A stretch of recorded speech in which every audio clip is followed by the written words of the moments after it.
noite, gente. Meu nome é Eliseu. Eu sou o dirigente da Tenda de Caridade Caboclo Pedra Branca, uma terreira que fica aqui na cidade do Rio Grande, no bairro Coab 2. O tema do vídeo de hoje é: Exu de Umbanda é fraco?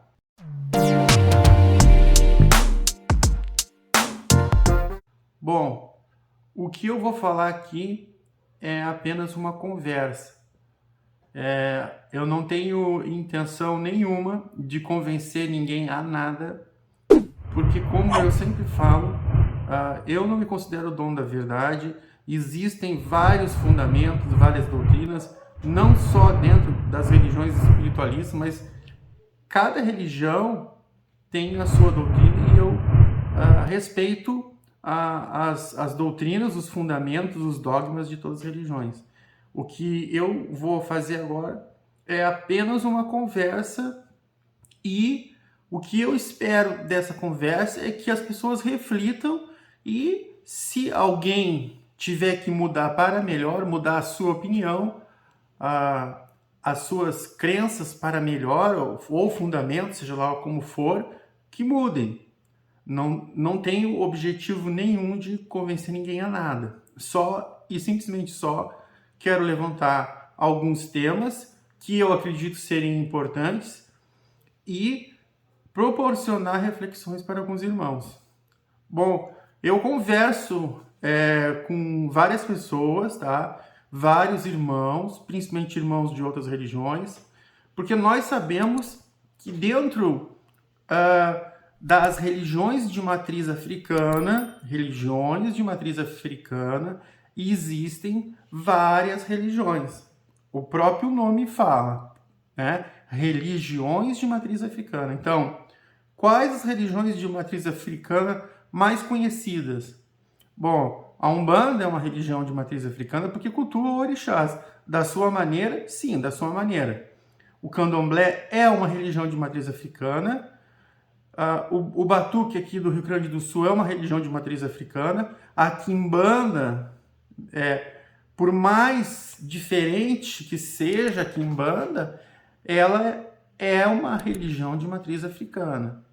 Acredito que a maioria das quimbandas, principalmente algumas quimbandas que eu conheço, são de matriz africana porque cultuam orixás ou entidades africanas específicas, tá?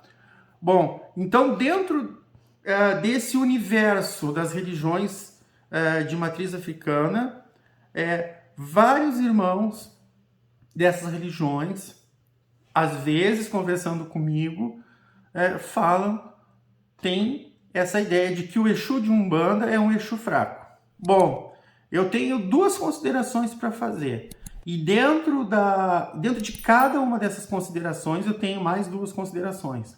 Então, dentro da primeira consideração, eu tenho mais duas considerações. E dentro da segunda consideração, eu tenho mais duas considerações. Bom, a primeira consideração que eu vou falar, tá? É assim, ó. Eu acredito que seja uma grande falta de respeito, tá? Uma grande falta de educação, muito deselegante, tá? Podia falar outros adjetivos, mas assim, uma falta de respeito enorme, uma falta de educação enorme, quando alguém de outra religião, ou às vezes da mesma religião, tá? Considerando sempre esse universo das religiões de matriz africana, tá? É realmente assim muito desrespeitoso, muito deselegante, uma atitude muito mal educada quando uma pessoa compara uma entidade de uma religião e diz que essa entidade é mais fraca ou é inferior que da outra religião do teu outro irmão. Eu acho isso muito triste, tá? E a gente vê muito isso, às vezes irmãos mesmo que são de religiões de matriz africana falam: os Exus de Umbanda são fracos. Bom, em nenhum momento eu acredito que o umbandista perguntou para esse irmão, um umbandista raiz, aquele umbandista que cultua a Umbanda tradicional, perguntou o que ele achava dos Exus de Umbanda, porque a gente não se mete lá com as entidades que os outros irmãos cultuam. Eu não tenho que me envolver como eu sempre falo, às vezes existem pessoas que me perguntam, mandam mensagens, né? Colocam mensagens abaixo dos meus vídeos perguntando o que eu acho do batuque do Rio Grande do Sul, o que eu acho do candomblé. Tá? O que eu acho do candomblé não pode ser considerado, porque eu não sou candomblecista, eu não sou batuqueiro, eu não tenho feitura de nação, não tenho feitura de candomblé, eu não sou quibandeiro. Eu me considero sim um bandista dentro desse meu segmento específico, tá? Nós temos uma grande ênfase à Umbanda Sagrada, né? Mas não chega a ser aquela Umbanda Sagrada pura, porque nós temos também vários rituais daquela Umbanda tradicional, mas, como eu falei, bom, eu respeito todas as religiões, todos os cultos de matriz africana. E esse é o grande problema. Para mim, esse é o grande problema, a falta de respeito. Quando uma pessoa quer considerar, bom, eu vou considerar que a entidade tal de lá daquele outro irmão é inferior à entidade que eu cultuo, isso não importa. Não é esse o meu objetivo. Eu tenho que cuidar da minha vida. Eu tenho que cuidar aqui da minha religião, cultuar as minhas entidades da melhor maneira possível e fazer o meu papel de médium e de dirigente. Isso sim, eu não tenho que ficar preocupado se o que o irmão faz lá está certo ou está errado. Então é essa questão que eu quero levantar em primeiro lugar. Bom, eu gosto muito de dar um exemplo para algumas pessoas. Quando eu falo nisso, porque algumas pessoas às vezes não conseguem entender. Eu já ouvi, tá? Eu já ouvi muito os irmãos evangélicos, alguns irmãos evangélicos, que não são todos, tá? Tem muitos irmãos evangélicos que não fazem isso. Posso dizer que a grande maioria. Mas alguns irmãos evangélicos gostam de dizer que os orixás, né? Os nossos orixás são considerados demônios. Tá? Então a gente tem que ter muito cuidado com isso. Aí entra aquela questão da empatia. Eu já vou chegar lá e vou tentar explicar para vocês. Quando um irmão que é evangélico, uma irmã que é evangélica, diz assim para mim: tu cultua uma religião de demônios, tu cultua demônios, como eu já ouvi, eu quero até fazer um vídeo me remetendo a isso, algumas coisas que eu ouvi que já aconteceram, dizendo assim, a mãe, a Iemanjá que vocês cultuam é um demônio, é uma demônia, nem sei se existe demônia, esse substantivo aí, não sei se existe demônio, acho que nem tem demônia. Aqui os orixás que vocês cultuam são demônios. Aí o que acontece? Todo mundo, sem exceção, não gosta. Então, nós não gostamos. O umbandista não gosta que comparem os orixás, os nossos orixás, com demônios. O batuqueiro não gosta, o candomblessista não gosta, o quibandeiro não gosta. Olha, nenhum de nós gosta. Nenhum de nós gostamos desse tipo de comparação. Eu acho isso muito grosseiro e só que acontece a mesma coisa. Quando vem um irmão de uma religião de matriz africana e fala assim, o Exu que é cultuado aqui na minha religião, uma religião específica, é mais forte que o Exu de vocês, o Exu de vocês é fraco, é fraquinho, não serve para nada. Gente, isso é uma falta de educação.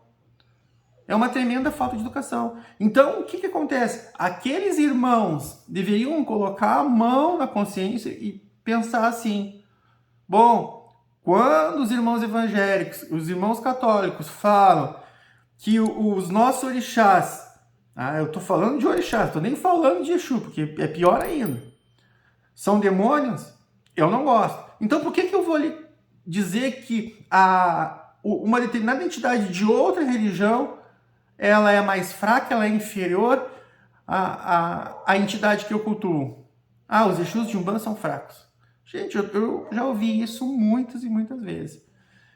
Empatia nenhuma. O que é empatia? É capacidade que a pessoa deve ter de se colocar no lugar do outro. Então, se eu não gosto de ouvir falando mal, de ouvir outras pessoas falando mal dos orixás que a gente cultua, por que eu vou chegar e vou falar mal das entidades que essa outra pessoa cultua? O que eu ganho com isso? Aí vem uma outra questão, que os irmãos que são de matriz africana, tá? Nesse universo, sim, está contido os umbandistas. Aí os irmãos de matriz africana falam assim: existe perseguição religiosa, tá? Aí é complicado, né? Porque existe perseguição religiosa quando os outros falam da nossa religião, das entidades que nós cultuamos. Mas quando os próprios irmãos que fazem parte desse universo, desse conjunto, né, considerado religiões de matriz africana, falam um do outro, aí não vale. Aí não é perseguição religiosa. Aí não.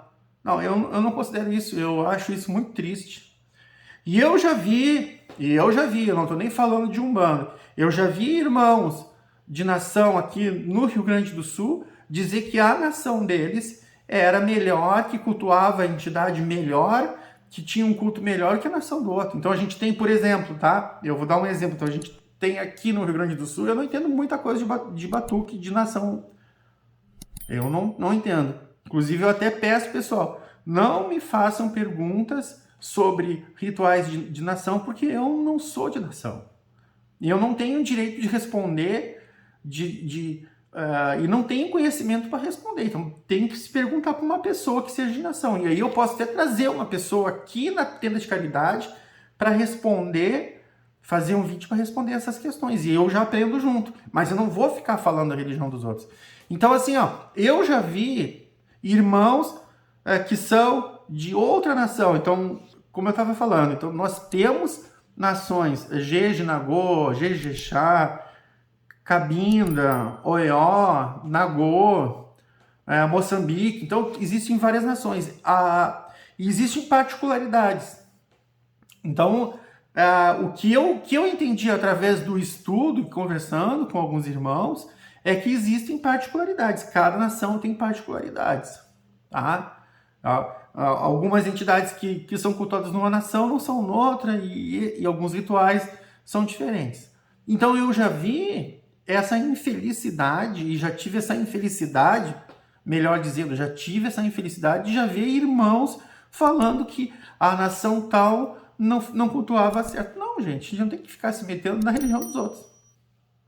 Já começa por aí. Bom, uma outra colocação que eu quero fazer.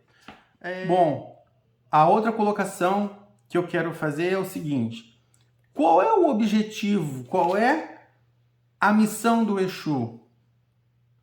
Qual é a missão que essa entidade Exu? Bom, só para esclarecer, para não deixar dúvidas, não estou falando em nenhum momento do Exu Orixá.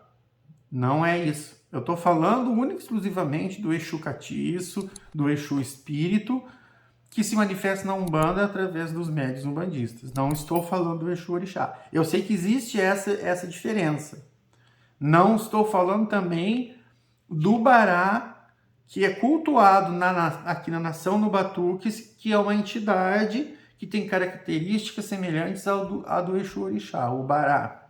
Tá? Não são essas entidades. Estou falando única e exclusivamente do Exu e da Pombagira, que são entidades que incorporam, que se manifestam através dos médiuns umbandistas, tá? Isso é uma coisa que tem que ficar bem clara.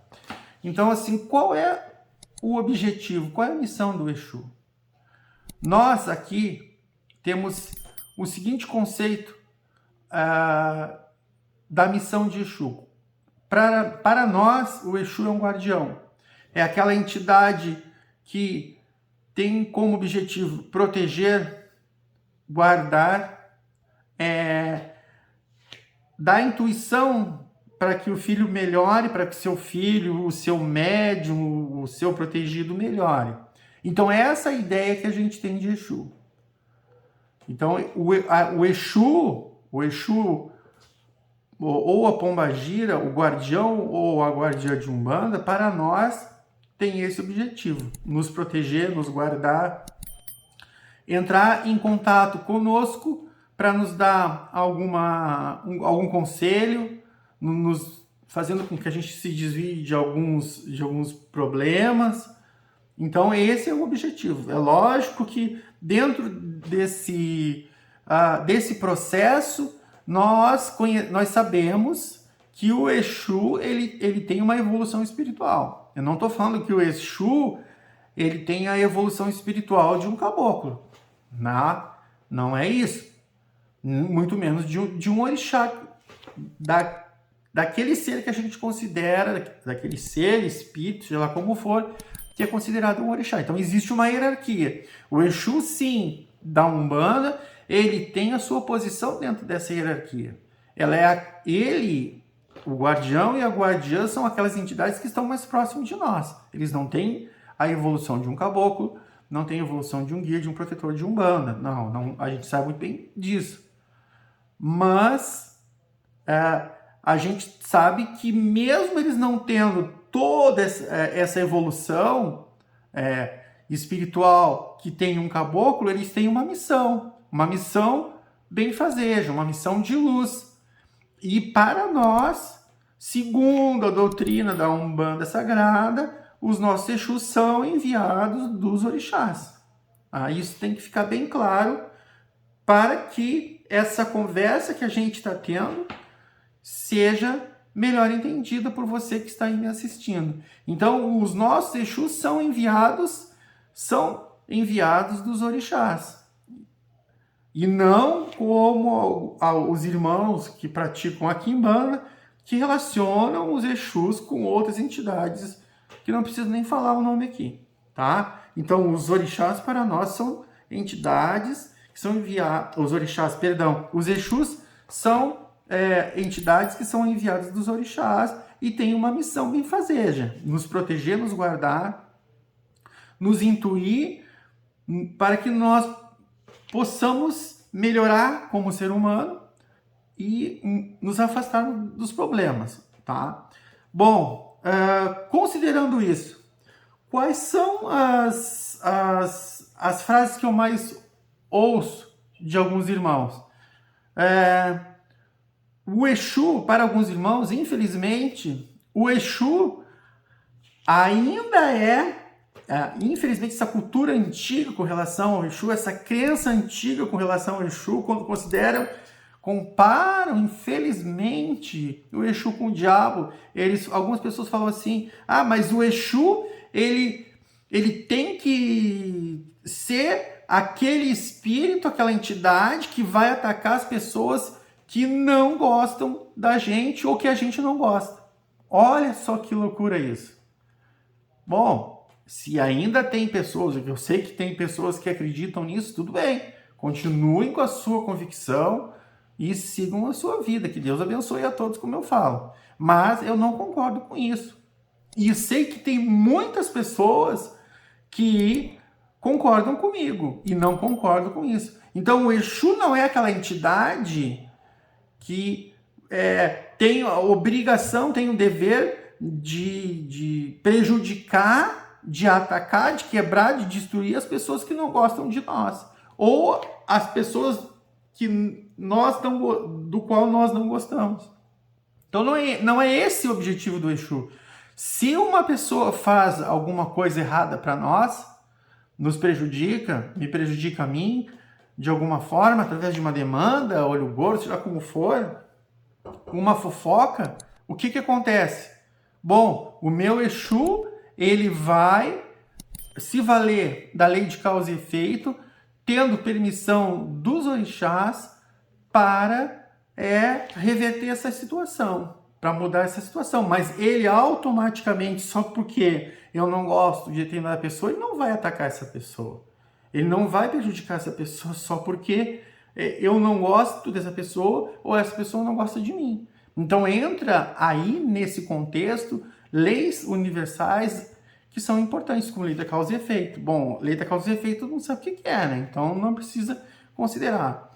Então, isso também é uma consideração a ser feita, tá? Eu falei que dentro de cada consideração haveriam 2 considerações, tá? Mas é mais ou menos isso. Bom, uma outra consideração, tá? Que já está dentro da segunda consideração, é o seguinte: as pessoas fazem a seguinte relação, infelizmente, e eu não concordo com isso.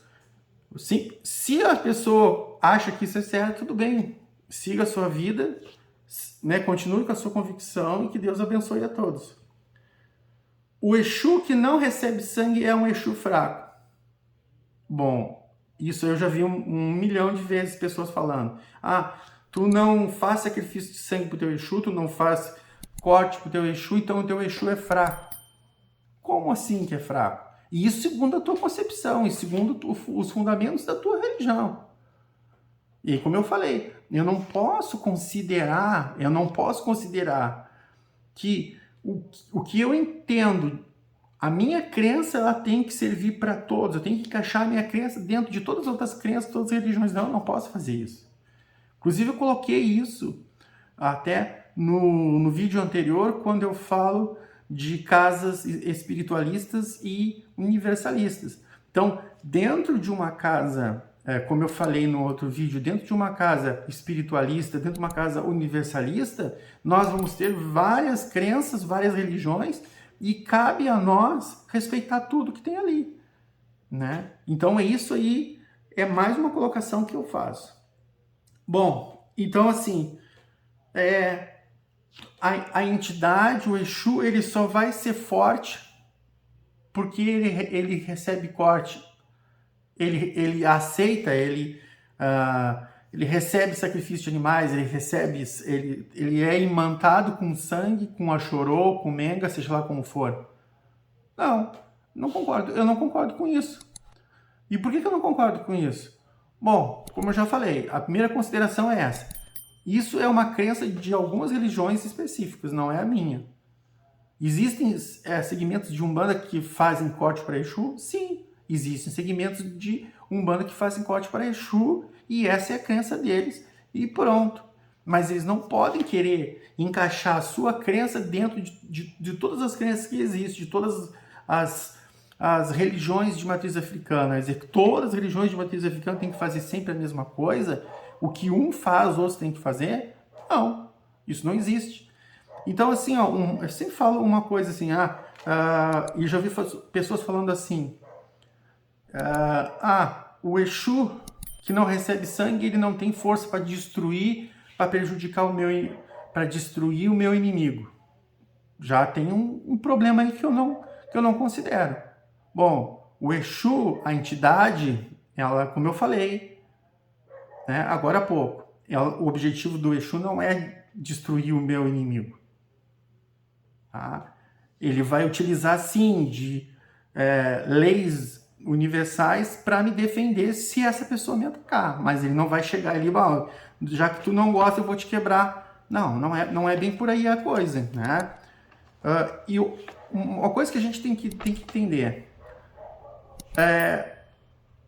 se o sangue, o sacrifício, tivesse vinculado ao poder, como algumas pessoas falam também, o Exu que não recebe sangue, ele não tem força para destruir os meus inimigos e ele não tem força para me proteger. Boa, aí a pessoa já pegou pesado demais, porque a pessoa não está compreendendo como é que funcionam as coisas.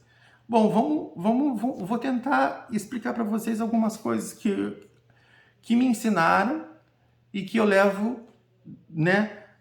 Eu vou levar para a minha vida toda e pela morte. Qual é a entidade mais poderosa dentro das religiões africanistas? Não é Deus? Algumas pessoas chamam de Olorum, outras pessoas chamam de Zambi. Qual é a entidade, né, mais poderosa da religião católica? Não é Deus? Jeová? Emanuel? Qual é a entidade mais poderosa dentro das igrejas evangélicas? Não é Deus? Deus não é a entidade máxima? Estou falando de Deus.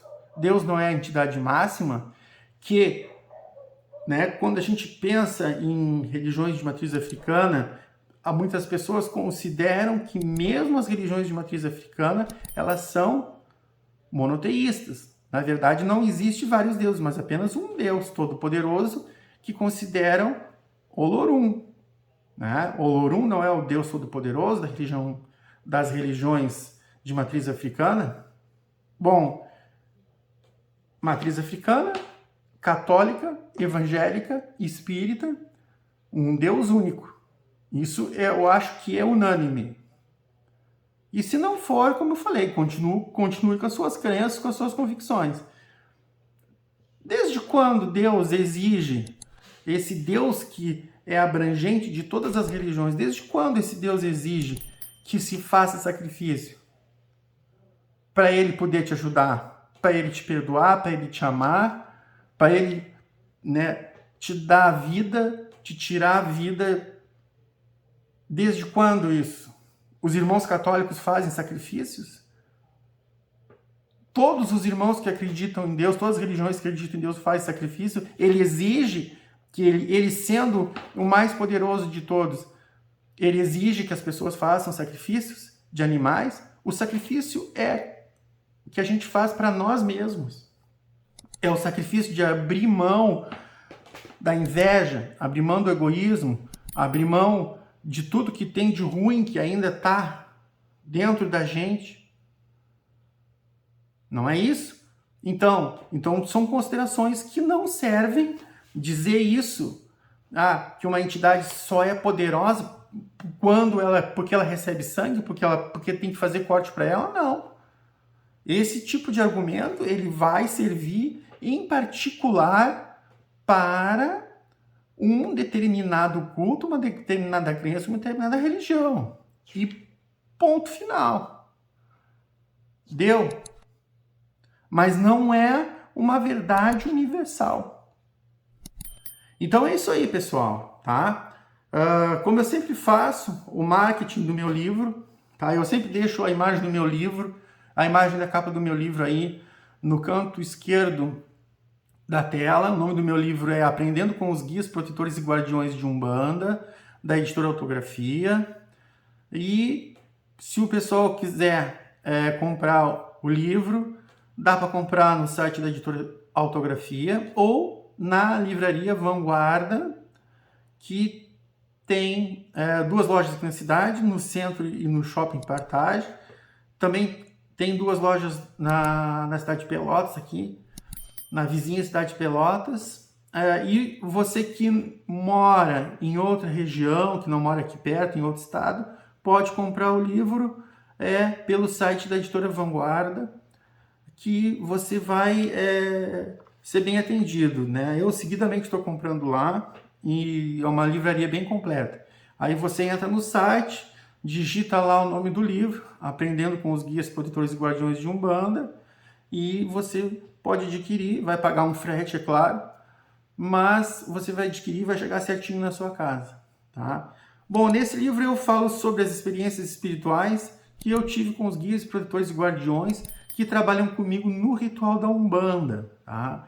Em especial o Caboclo Pedra Branca, o Exu Marabô, ou Guardião Marabô do Cruzeiro do Mar, o Exu Capa Preta das 7 Encruzilhadas, a Pombagira ou Guardiã Mariquiteira das Almas, que são entidades que trabalham comigo aqui no ritual da Umbanda. E tem mais coisas que eu falar sobre questões de fundamentos, algumas dicas, como eu estou dando essa dica aqui, não vou dizer que eu estou querendo ensinar alguém, convencer alguém, também não tenho essa pretensão, eu deixo isso bem claro no livro. São apenas dicas, reflexões que eu levanto, né, para o pessoal pensar, né? E isso aí é muito importante. Então é isso aí, pessoal. E aquele irmão que por acaso mora aqui perto e queira conhecer a tenda de caridade Caboclo Pedra Branca, queira me conhecer pessoalmente e queira também adquirir um livro, pode vir aqui na tenda de caridade. Como eu falo no início do vídeo, né? É uma terreira que fica aqui na cidade do Rio Grande, no bairro Coab 2. Você pode vir aqui me conhecer e se quiser comprar o livro, eu ainda tenho alguns exemplares para vender. Então é isso aí, pessoal, tá? Como eu falei, é apenas uma reflexão, tá? É uma conversa que eu estou tendo com vocês. Eu não quero convencer ninguém de nada, né? e deixar para vocês assim, ó, será que realmente os Exus de Umbanda são fracos? Será que esses Exus de Umbanda são que a gente cultua sem corte? Esse Exu que tem a missão de guardião, de proteger, de auxiliar os irmãos, os umbandistas, eles são fracos, né? Porque assim, ó, a gente tem que pensar uma outra coisa, é que assim, nem tudo que a gente quer, né, vai fazer bem pra gente, né? É uma lógica que agora muitas pessoas estão conseguindo compreender. Então essa questão de dizer assim, eu quero uma entidade que destrua os meus inimigos, né? Muita gente pensa assim, bom, eu vou entrar para a religião e eu vou querer que o meu orixá destrua as pessoas que eu não gosto, e as pessoas que não gostam de mim, os meus Exus destruam. Bom, gente, isso aí, quem faz isso, no meu ver, quem não se utiliza de leis universais, se tem uma entidade que não se utiliza de leis universais para fazer justiça, que faz justiça, aliás, com as próprias mãos, simplesmente seguindo o critério do médium, são obsessores e quiumbas. Então a gente tem que considerar isso aí. Bom, gente, espero que vocês tenham entendido, tá? Se você gostou desse vídeo, curta e compartilhe esse vídeo nas suas redes sociais, Facebook e WhatsApp. Como eu falei, nós temos a Tenda de Caridade no Instagram. E não se esqueça de se inscrever no canal, isso vai nos ajudar muito. A sua inscrição, quanto mais inscritos tiverem, melhor. Não se esqueça de dar o seu like, como eu já falei, o seu like é muito importante, porque o Facebook vai entender que esse vídeo, né, é importante e vai colocar ele numa posição melhor, e aí várias pessoas vão poder ter acesso a esse tipo de conhecimento, a esse tipo de assunto. E eu sempre repito, se você gostou desse vídeo, tem algum irmão, um amigo que seja um bandista e acha que esse irmão vai gostar desse vídeo, vai ficar pensativo, vai refletir sobre isso, mande esse vídeo para aquele teu amigo, pode ser até pelo WhatsApp. Não esqueça de clicar no sininho de notificações para receber notificações de novos vídeos que são cultuados aqui no canal. Que são cultuados, não, que são publicados. Olha bem, eu já estou bobeando. Aqui está bem calor aqui na nossa cidade. A gente está à noite assim e está fazendo muito calor mesmo de noite. Então é importante, porque quando eu coloco um vídeo novo, eu publico um vídeo novo, vai chegar essa notificação para você e você vai poder assistir ali aquele vídeo novinho e vai poder aprender bastante coisa, ou refletir sobre algumas coisas. Como eu sempre falo, boa noite, obrigado e fiquem com Deus.